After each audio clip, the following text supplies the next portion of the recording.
So, hello, David. How are you? Nice to I'm, have you here with us. yeah, I'm good. I'm good. Thank you for having me. How have you been since your single Daylight came out? I've been great. I'm super excited. There's a lot of exciting things going on in my life and my career at this moment. And yeah, I've been good. It's my schedule has been filling up. I'm working on a lot of new music and yeah, it's been great. Daylight is a huge success on TikTok and streaming platforms. What was the moment you realized that your song had become a hit? Um, I would say when I went on tour with Dean Lewis, I was just on tour in UK and the EU with an artist named Dean Lewis, and the first song I would open with is Daylight, and I had fans at each one of the shows like recording me singing it, and there were people just posting me on the internet of me singing Daylight unreleased because it was like one more week until it came out, and they were getting like multi-million views on TikTok, like millions of views, millions of likes of just me singing it live at the tour. And that's kind of when I realized I was like, wow, this is going to be something really great. It's going to be something really big. Did you believe it would become so successful? Yeah, I definitely knew it was a really strong idea in the moment of when I wrote it. Um, yeah, I guess my process, I hate having the mindset of, when I'm creating my songs or when I'm writing and I'm in that creative space, I hate kind of like writing to like, oh, like let's write a hit, like let's write, oh, like this could be big, this could be a massive song. Like I hate kind of having that mindset. I just kind of write like, I just write something I love. And I just knew that I loved it when I wrote it. And um yeah, that's basically all that I tell people about, kind of when I wrote it and what I thought about it. What did you write about?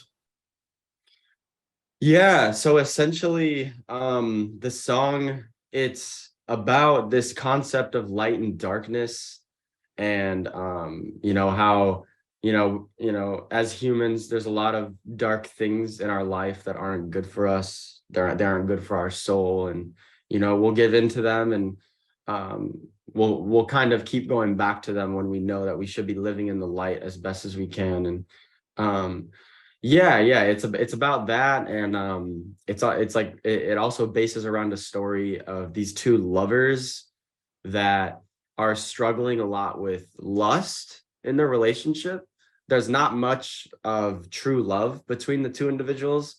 So it's about that, and then overall, for like a really personal side to me, overall I wrote it about just kind of like a cry to God, or like the creator. It's like it was kind of like my plea to God. So yeah, there's like a religious side to it, and there's like a lover story side to it. Yeah, so that's basically what it's about. Talking about religion, are you Jewish? No, I think I might have Jewish descent. I don't know. It's funny because I've had a lot of fans ask me if I Yeah, was Jewish. Yeah, because because Kosher is Jewish yeah, name. Kushner, yeah. And once people started asking me that, I was like, oh, is Kushner Jewish? And then I started like doing my research, and I was like, yeah, there's a lot of like Kushner is basically Jewish. So yeah, I think I definitely have Jewish background for sure. Yeah. One of the reasons Daylight was so successful is its dramatic and unique production. What were your influences when you created it? Yeah. You're right on with that. Yeah, it's a super big sounding production, super emotional. There wasn't too many influences initially. The idea just kind of came out of thin air when I wrote the song. Um, and we kind of just wanted this big production sound to it, but keeping it very minimalistic at the same time. And I think we executed that mindset pretty well overall with how the song sounds now.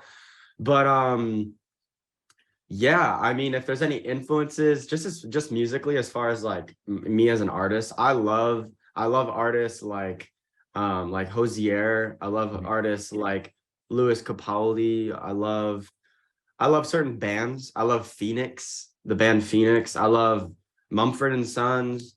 I love the Lumineers. I love Bon Iver, like classic folk music, Bon Iver. Yeah. So yeah, I would say off the top of my head, those are some influences. Daylight is the second single from your debut album, coming up next year, I think. Yeah. So we're shooting for this year for my Mhm. debut album. Yeah, we don't have an exact date yet. I'm still working on a lot of music that I'm super excited about for it. Yeah, it's definitely not finished yet, but no, yeah, we're shooting for the end of this year. Any other songs from the album coming up soon? Yeah, I'm releasing one more single in July. Yeah, I'm super excited about it. Yeah, it's called Dead Man. Dead Man. Yeah, Dead Man. Yeah, from miserable man to dead man. So I'm super excited for it. It's gonna be on my album. Yeah, and I'm super excited for people to hear it. Yeah. Daylight and also your other songs wouldn't become such great hits without TikTok. You're an active and popular user with 3 million followers. Mhm. How did you Yeah. gain such a big audience? I would say it started out, I joined TikTok. I would say a big part of it is TikTok. It's my biggest platform that I have, just, as far as any social media that I have. And yeah, I started posting just random stuff for fun a couple of years ago, and I kind of just noticed the growth and how I could grow a big platform. And yeah, and then I eventually started, putting out my first couple songs. I had older music that I did release. I don't have it up on the DSPs anymore, like Spotify and Apple Music. I took them off, but yeah, eventually just started releasing and just kind of figuring out how I could just grow an audience. I just knew if I could do that, and if I could gain people's eyes as to my music, I could, have a shot at making this like a really strong marketing tool for myself. Do you think TikTok also has an effect on your music?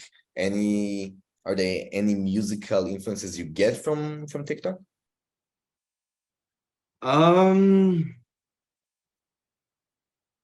Definitely. I mean, I'm on the app a lot, so I think,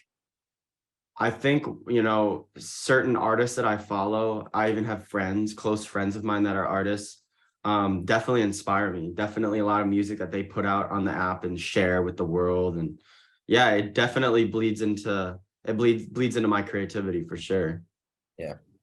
There's been a lot of talk lately around AI and music. I'm sure you've heard of it. Do you see it happening anytime soon? Music created with the help of artificial intelligence and other technologies? My opinion is I don't think it's a good idea, just because I think there's going to be a lot of original art made by a human brain that's going to be stolen from because of AI and people, copying certain original songs by big artists and all that stuff. But I mean, I think AI is it's definitely revolutionary. It can be used for a lot of good in the world. But yeah, I would say my main point is definitely, yeah, I think a lot of the AI stuff that's kind of starting to happen with music, it kind of takes away from that human essence, which I think, as far as art goes, there's a limit for us as humans as far as art and the creativity side of, our existence.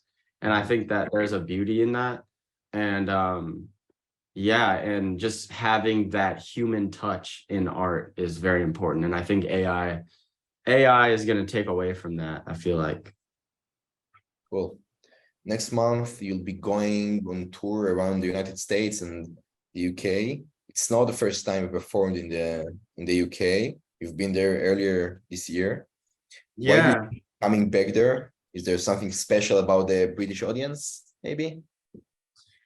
There is very something special about the British people, and yeah, it's been truly amazing, like seeing the reaction from fans once I came over here to the UK, and interacting with British people. It was just mind-blowing. I think just because America is so big and there's so many people, I don't know, there's just some weird difference between America, like where I live, and the UK. The UK, they're just like way more grateful, and like that's kind of like a shot at my American fans. Yeah, it's not that my American fans are ungrateful, or like that people in America are ungrateful, but like yeah, I don't know. I don't even have the answer, but yeah, it's the most special reaction I've had, is what I'll say, from British people. I saw that you're going to perform with Luis Capaldi. Yeah. Yeah. Where, in London? No, it's in Wales. It's in Chepstow Racecourse. It's a horse racing track. Mm-hmm. Yeah, so it's gonna be in Chepstow, England. Your friends? It's like, you and Luis? Yeah. Me and Lewis started to become friends. Yeah. I was texting him a couple minutes ago, because he's here. I'm in London now. I just flew back.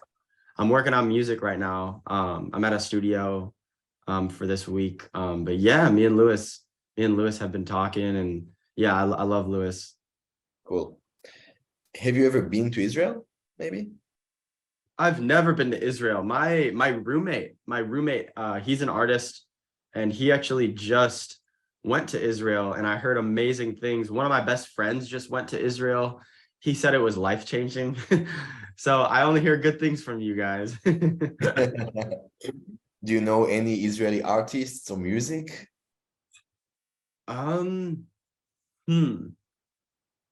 Israeli artists or music?